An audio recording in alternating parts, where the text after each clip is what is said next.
banggain.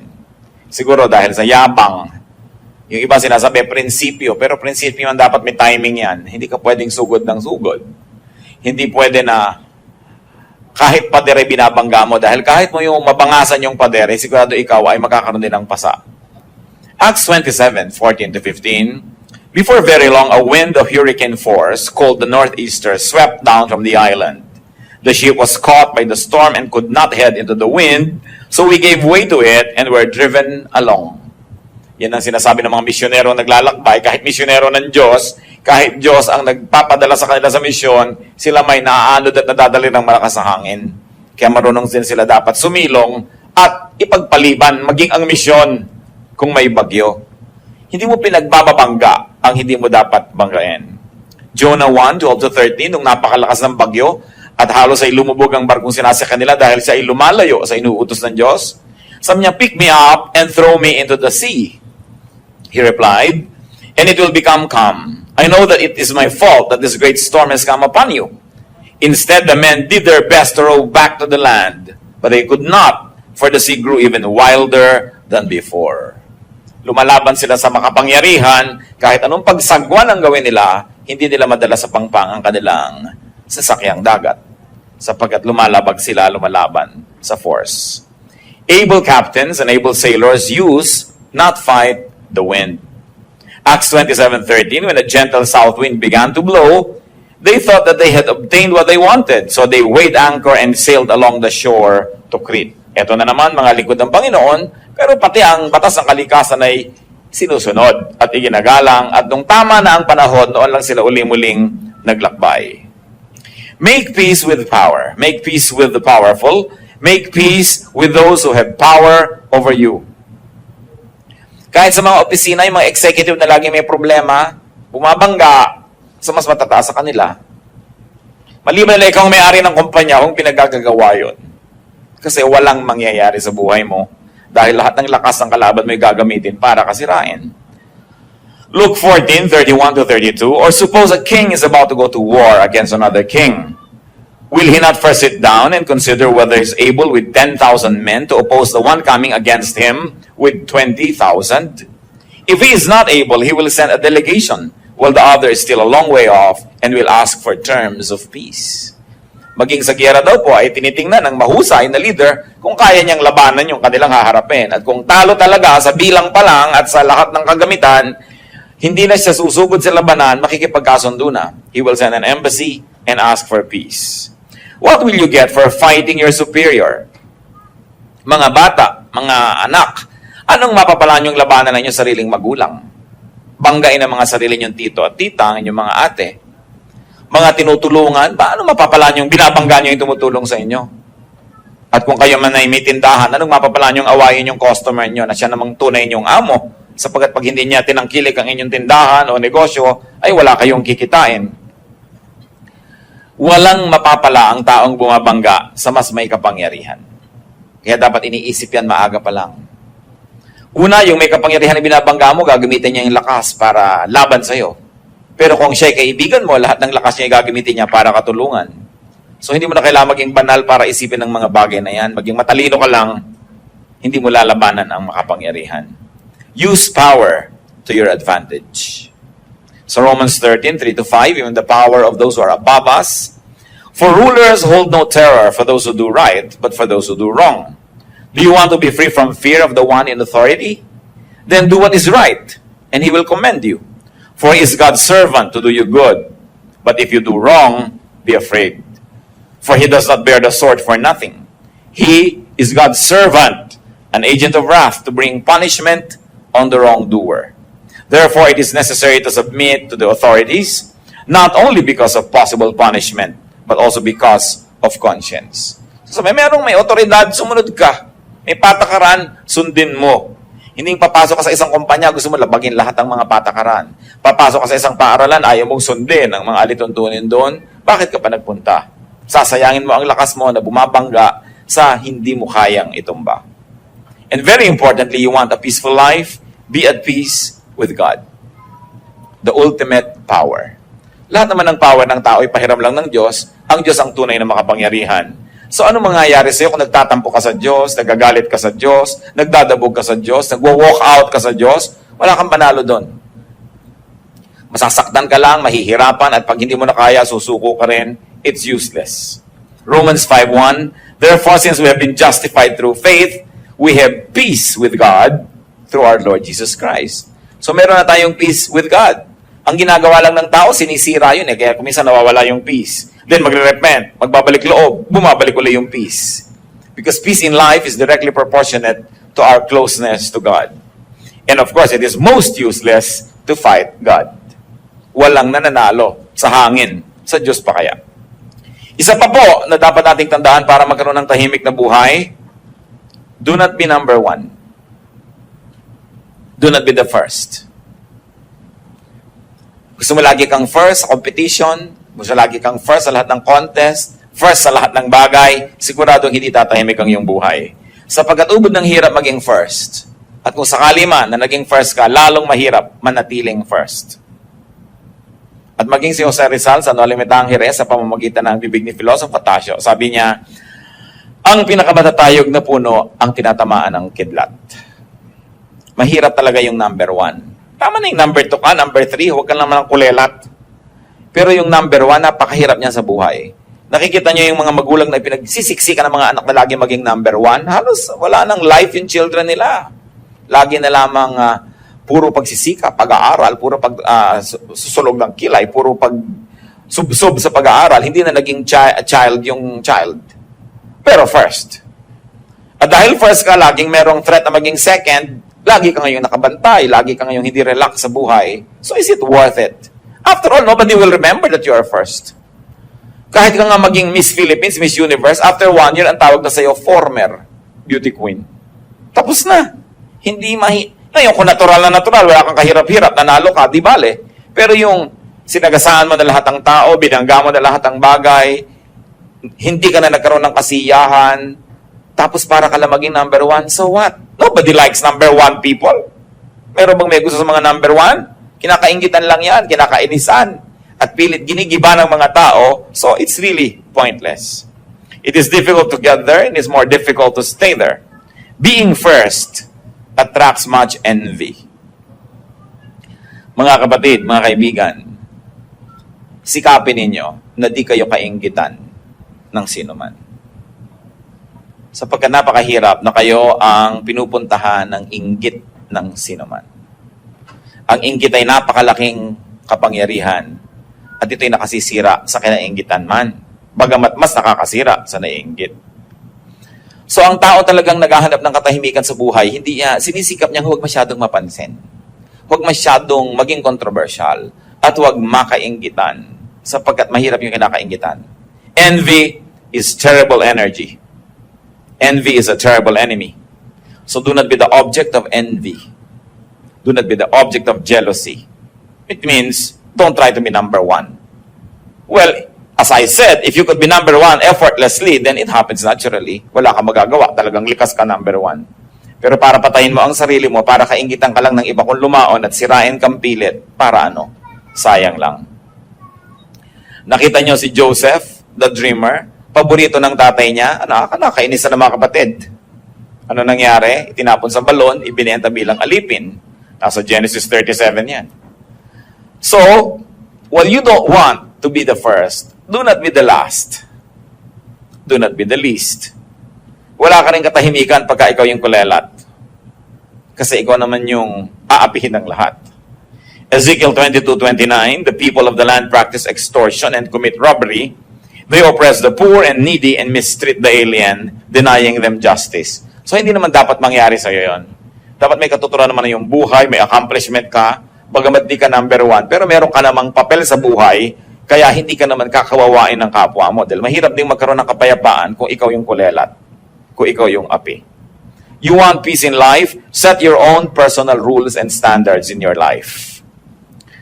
Aside from God's law, which you all must observe, and aside from legal law, which every citizen of a country must observe, develop and stick to your personal standards. Hindi sabihin, ay, kailangan tayo maghanda, birthday mo kasi kaugalian. Kung ayaw mo maghanda, huwag kang maghanda. Huwag mong pilitin ang sarili mo. Gumawa ka ng sariling batas ng buhay mo. Basta hindi mo nilalabag yung batas ng bayan at batas ng Diyos. Huwag mo sinusunod yung mga batas ng mga tao kung ito'y hindi hiyang sa'yo, hindi likas at hindi bagay. Kailangan magkaroon ka ng lakas ng loob na gumawa ng sarili mong pamantayan kung ano ang mabuti, kung anong marapat at kung paano ka mamumuhay. Hindi mo pinipilit na makipaghabulan sa iba, makipag-contest. Hindi mo pinipilit na makipagpataasan. Hayaan mo silang mapagod, pero meron kang sariling speed. Para rin yan ng kotse, naglalakbay kayo, may nauuna, ang bilis-bilis, hirap na hirap ka maghabol. Subukan yung huwag kayong maghabol, hihintayin din kayo nun. No? So bakit mo papahirapan lang yung buhay? Kita nyo yung mga nagtatago na walang naghahanap, lumalabas din mag-isa. Mainit yun. Ang hirap-hirap magtago, walang humahanap sa'yo. So kung hindi siya mahanap, huwag nyo hanapin. Bakit ninyo papahirapan ninyo sa sarili? Tatandaan nyo, ang gusto ko lang na bigyan ng diin, igalang lang natin batas ng Diyos, batas ng bayan. Yung ibang batas ng buhay nyo, bahala kayo doon. Sa loob ng bahay nyo, kung gusto nyo 3 butil ng bawang ang ginisa, 3. Kung sabi ng biyan nyo, 5. Kung wala siya at hindi kayo nakikita na sa bahay niya, gawin yung 3. Pero nakikita na kayo, gawin yung 5. Ha? Siyempre, kung sining may bahay, siya yung reyna doon. So, kailangan, meron kang batas sa buhay mo, hindi yung si ganun, si ganyan, si ganyan. Naghahabol ka tuloy. Have your own personal world where you are comfortable, where you are the ruler, where you are full. Do not play catch up. Yung pinipilit lamang makahabol sa iba, lagi na lang yan pagod. Sabi ni Solomon sa Ecclesiastes 4:4, "And I saw that all labor and all achievement spring from man's envy of his neighbor. This too is meaningless, a chasing after the wind." Marami na tao nagsisikap lang, hindi naman dahil talagang gusto nila yung pinagsisikapan nila eh. Nakikipag-contest lang kasi sa kapitbahay.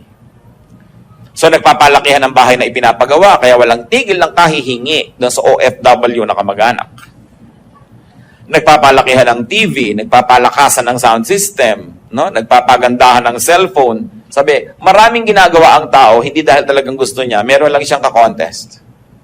So why do it? Hayaan nyo nga na kasing laki ng bahay ang TV niya, di mapapanood nyo pa libre. Okay, nakikipag-contest. Mapapagod lang kayo. You want peace in life? Know and move according to time. Lahat po ng bagay may panahon. Kawayan man, pag hindi mo tinataga sa panahon, may bukbok lagi yung kawayan. Kahit yung furniture na gagawa sa kawayan, pag hindi tinaga ng mga times of December yan, January, may bukbok lagi. Kasi wala sa panahon ng pagputol. Lahat ng bagay may panahon. Ecclesiastes 3 nga, sabi, "For everything there is a season and a time for every matter under heaven." So beat with the rhythm of the universe. Pag may gagawin kayo, tama ba yung timing? Mararamdaman nyo naman eh. Hindi para kang bata na pinangakuan ka na bukas pupunta kayo, kakain kayo sa fast food, at kahit bukas may sumabog na bomba, may nalaglag na eroplano, nag-brown out, nagkaroon ng coup, nagkaroon ng revolusyon, ipagpipilitan mo pa rin, kakain tayo, sabi mo. Naiba na yung time, hindi bagay yung time, no? So dapat mahalaga ang tayo nakikinig sa oras. May oras ang ginagawa ng tao. May oras kung kailan ka magsisikap, may oras na nagpapahinga ka, mayroong oras na nagbibigay ka na lang, di ka na lang kumikibo, may oras naman na iginigiit mo rin yung gusto mo. Ang taong hindi marunong mag-timing ng ginagawa niya, ang gulo ng bunga, ang gulo ng buhay. Kung makikinig kayo sa Espiritu ng Diyos, makikinig lang kayo sa inyong kalooban, malalaman niyo yung tamang timing. At ano yung pamantayan dyan? Madali, maluwag, maginhawa. Kahit sa biglang tingin, mahirap yung gagawin. Pag tama ang timing, nagiging madali. Tahimik na buhay, mga kapatid, be debt-free. Hindi ko lang alam kung posible pa sa napakaraming tao ngayon itong ganitong bagay, pero ang payapang buhay kung wala kang utang. Mahirap yung may utang eh. Lalo may interes ang utang mo. Tuwing tumitiktak ang orasan, lumalaki ang iyong utang. Matutulog ka ngayong gabi, 10,000 yung utang mo. Pagising mo bukas, 10,500 na yon. Paano ka hihimbing? Naliligo ka, kumakain, nagpapahinga, nagiging 10,100 na, nagiging 2,000 na. Hindi ka mapapahinga. Kaya mga kapatid, hindi ipinapangutang ang party. Hindi ipinapangutang yung mga debu-debu. Na kahit ang baba-baba ng kesa, may chandelier, nagkakauntok-untok katuloy.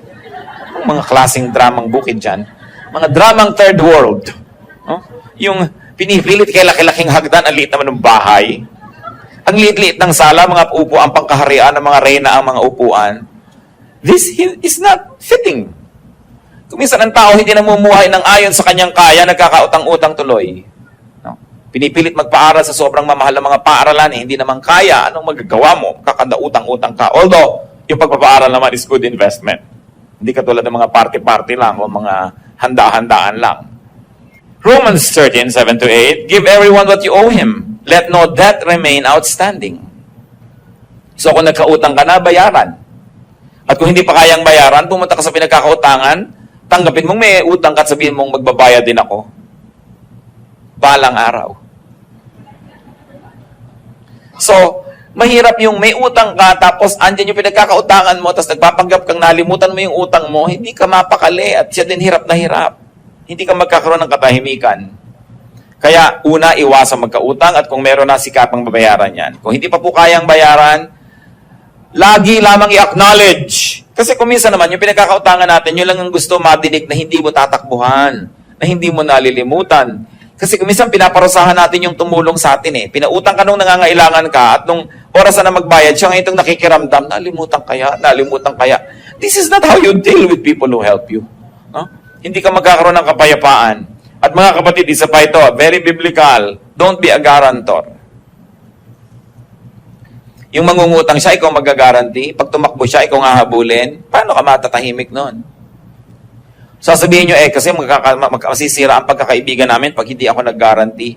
Pagka tumakbo na rin niya, at niya binayaran, masisira na rin yung pagkakaibigan nyo. May bayarin ka pa, di sirain mo na maaga. Wala ka pang utang. Dahil ang dami na magkaibigan nagkasira dahil dyan. 99% magkakasira kayo. Ngayon, kung ayaw nyo kong pakinggan, siguro naman makikinig kayo sa salita ng Diyos. Proverbs 6:1-5. My son, if you have put up security for your neighbor, if you have struck hands in pledge for another, if you have been trapped by what you said, and snared by the words of your mouth, then do this, my son, to free yourself. Since you have fallen into your neighbor's hands, go and humble yourself, press your plea with your neighbor. Allow no sleep to your eyes, no slumber to your eyelids. Free yourself like a gazelle from the hand of the hunter, like a bird from the snare of the fowler. Napakalinaw. Sabi ko, ikaw ay nangako, nag-pledge ka, you strike your hand in pledge, nag-guarantee ka sa utang ng may utang, nako, na-trap ka. Huwag kang magpahinga, huwag kang tumigil hanggang hindi mo nababawi ang pledge. So pumunta ka na doon sa ginarantihan mo at doon sa ipinag-guarantee mo at sabihin mong binabawi mo na. Sabi, parang usa na nahuli ng isang hunter. Anong gagawin niyan? Gagawin ng lahat, magpitumiglas para makawala. Yun ang gawin mo. Sabi, dahil yun ang kalagayan mo ngayon na ikaw ay garantor. Huling-huli ka, wala kang kawala. Pakawalan mo ang iyong sarili. So kung kayo garantor na, sikapin niyong makawala at kung hindi pa, huwag kayong mag-guarantee. Sabihin niyo, sabi ng Diyos, Proverbs 6:1-5. At marami pa sa Bible, napakarami na huwag kayong nag-guarantee. Kasi alam niyo yung pag-guarantee, trabaho lang yan ng Diyos. Diyos ba kayo? Nakakatiyak ba kayo makakabayad siya? At kung hindi siya makabayad, alam niyo ba na sa panahon na yun meron kayo ibabayad. Baka nung nag-guarantee kayo, meron. Next week, meron ba? Sabi, ang mga taong magiging tahimik ang buhay, hindi nakikialam sa ganyan mga transaction ng iba. Nananahimik ang buhay mo, hindi ka nga nangungutang, kakalad ka rin ka ng iba sa gulo dahil sila tong nangungutang. Bakit mo gagawin yan sa buhay mo? At kung hindi ka na nila kaibigan dahil hindi mo ginawa yun, hindi mo sila tunay na kaibigan, so huwag mo nalang i-maintain yung friendship na yan. It's useless. Proverbs 11:15, he who puts up security for another will surely suffer. But whoever refuses to strike hands in pledge is safe. Yung strike hands in pledge, tradition nila yan. Kung ano man yung gesture of striking hands, ibig sabihin, pag ginawa niya yon, guarantor na siya. You want a peaceful life? Do not be quarrelsome. Dapat di ka palaaway. Proverbs 17:19, he who loves a quarrel loves sin. He who builds a high gate invites destruction. So huwag ka mag-invite ng negative attention and very especially, do not be quarrelsome. Pinapalampas mo na lang yung mga gusto mong away. Hindi ibig sabihin na hindi ka na lalaki o hindi ka na tunay na babae dahil hindi mo pinatulan. Sapagkat maraming hindi pinapatulan ng tao kung gagawin niyang tahimik ang kanyang buhay. Pero kung magulo ka, lahat na lang nang nakatingin sa'yo. Ba't ka nakatingin? Gusto mong away? Mga ganyan. Bakit mapapaaway ka lagi? Dapat tahimik. At lagi kong pinapag-alalahanan ng mga kababaihan Lalo't kasama nyo inyong asawa, kasama nyo inyong anak na lalaki, kasama nyo inyong tatay o tiyo, be very modest, especially sa mga kalsada.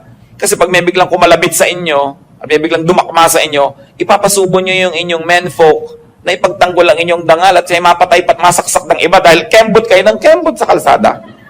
So kayo ngayon ang naging dahilan kung bakit namatay ang inyong kamag-anak. Ngayon, kung sakasakaling kasama nyo, may kumikindat sa inyo, huwag mo saying, Daddy, may kumikindat sa akin. Huwag ka na lang tumingin at yayain mo na yung kasama mo sa iba, isusubo mo pa yung asawa mo sa gulo, tapos iiyak-iyak kapag namatay. So don't invite trouble. Live a peaceful life. Yung iba makatawa lang, hinihinging mabaril sila ng kapwa. Ang lakas tumawa. Kakanta ng mga karaoke sabsakan ng sinuntonado, napapaaway, saksakan. Hindi ba ang daming namamatay sa ganyan? Mga uri ng pamumuhay na nang-a-attract ng gulo. Alam nyo, liban na lang kayo on duty, may trabaho kayo. Kung nasa labas pa kayo ng bahay after 10 p.m., ang totoo na naghahanap kayo ng gulo. Dahil wala na kayong mahahanap na kapayapaan pagkalampas ng oras na yon. Lahat na ng mga lasing, mga desperado, yung mga mandurukot na wala pang nadukot ay gabi na, kahit mata nyo, dudukutin na rin yan dahil wala nang maiuwi eh. Pakalat-kalat pa kayo gabi na. Lima na lang duty nyo talaga, trabaho nyo, wala kayong magawa. Pero yung nakakalat ka dyan kung saan-saan, naghahanap ka ng gulo. Lalong-lalo halimbawa, ang mga asawang palaaway. Sabi sa Proverbs 21:19, better to live in the desert than with a quarrelsome and ill-tempered wife. Mabuti pa daw tumira ka na lang sa disyerto kasi bungangera ang asawa mo. Bunganga ng bunganga.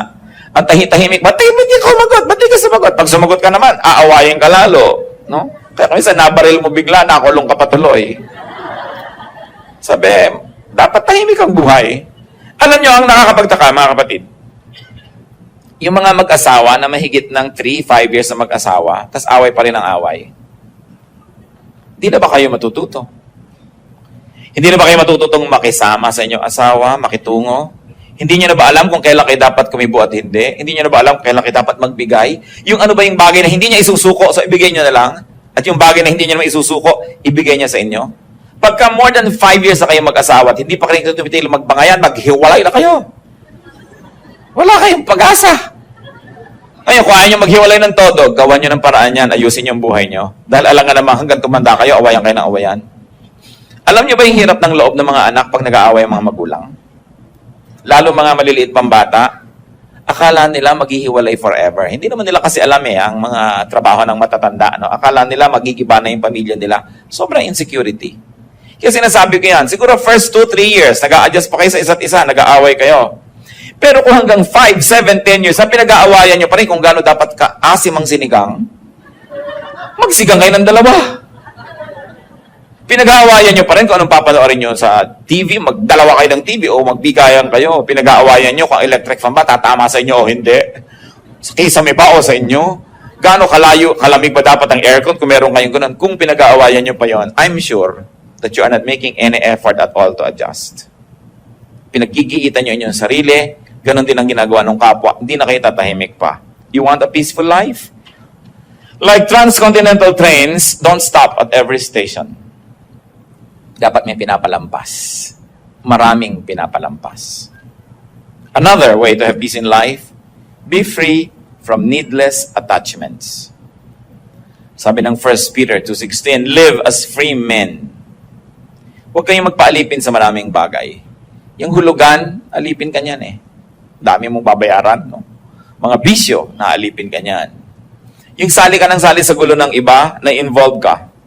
Limit the things and limit the people that can affect you. Dapat konti lang. Pag may mga tao na lagi yung magte-text sa inyo, yung tatawag, yung darating may dalang gulo, ilimit nyo ang pakikitungo sa kanila. Kasi gulo ang dadali nila sa buhay nyo. Do not get involved in many things and in many issues. Kung minsan may nagte-text, hindi ka nasasagot. Magte-text pa, hindi ka sumasagot. Text pa ng text, hindi ka sumasagot. Sabi mo na, ang di ko pagsagot ay sagot. Ibig sabihin, ayoko makipag-text sa'yo. Gets mo? Hindi ka na nga sumasagot, hindi ka patitigilan, ano? So, diretso nyo na yung mga ganon. Kasi may mga tao talaga na nakakapagsisit na kilala mo. Meron. Yung mas tahimik, lads. Ipagpagawa nyo doon ng bahay para tahimik kayo. Alam niyo yung mga magkakamag-anak na sobrang magkakalapit ang mga bahay? Nako, impyerno yan. Kung emergency, nagkakatulungan, pero hindi naman laging emergency. Kadalasan, nag-away yung mag-asawa, nakalipat na sa'yo. Mamaya, yung isa ang lilipat sa'yo, pinipilit ikaw ang kumampi sa kanya. Ang gulo-gulo. Alam niyo, mga kamag-anak should be near enough, but far enough. No? At kung mga magkakapatid, halimbawa, naisipin niyo magtumira kayo together in one compound, dapat may kanya-kanya kayong gate. Kung ayaw mo kausapin yung isa dito sa kabila dumaan, di ka na oobliga. Kasi ang hirap-hirap na ayaw mo makita yung mukha niya pero dadaan ka sa harap ng bahay niya. No? Naninigas ang leeg mo sa pagtingin sa halaman para hindi mo siya mapansin. Kung ganito ang kalagayan nyo at kakayanin nyo rin lang, set yourselves free. Why? Kahit may eternal life, in this world, you have only one life to live. Sayang ang buhay mo kung naubos sa consummation. Kung naubos sa inis. Kung naubos sa pagtitimpi. Hindi ganon ang disenyo ng Diyos para sa ating buhay. So, do not indulge in gossip. Kung merong pinakamabilis na daan para malagay sa gulo, sumali ka sa mga chismisan. Pag nagbarilan, isang bala para sa'yo. Pagka nagkademandahan, nakasangkot ka. Pag nagsitahan, ikaw ang pinupuntahan din. Kaya yung mga mahilig sa chismis, ang totoo nun, naguhukay sila ng kakahulugan din nila later. Proverbs 20:19, a gossip betrays a confidence. So avoid a man who talks too much. You want peace? Fly high. Ano yung ginagawa ng mga eroplano pag may bagyo? I-announce ng captain, we are experiencing turbulence. We're going to fly, let's say, 5,000 feet higher. We will fly above the storm. Yung storm kasi dito lang malapit sa earth magulo. Pagkalampas nun, tahimik ka na sa ibabaw nun eh. Kaya kung kayo ay sanay na maglakbay, nakikita nyo, tahimik na tahimik ang eroplano. Pero pag magla-landing na, nakakahilo, nagtatagtag ang eroplano kasi bumababa na eh, mababa na kasi. So dapat mataas. Alam niyo naman siguro ang kahulugan ng talinghaga na yon. Tulad ng Panginoong Jesus, Mark 14:60-61. Then the high priest stood up before them and asked Jesus, "Are you not going to answer? What is this testimony that these men are bringing against you?" But Jesus remained silent and gave no answer. Useless na makipagtalo siya sa mga ito, hindi rin maiintindihan, walang nararating, so he did a class act. Hindi siya sumagot. Hindi lahat ng tanong sinasagot. Hindi lahat ng mga hinihingan ng reaksyon ay binibigyan ng reaksyon. You choose your battles. Napaka-practical po ng Biblia at napakaganda ng mga katuruan kung didibdibin at uunawain. So you want a peaceful life? Do not fight the powerful. Do not be number one.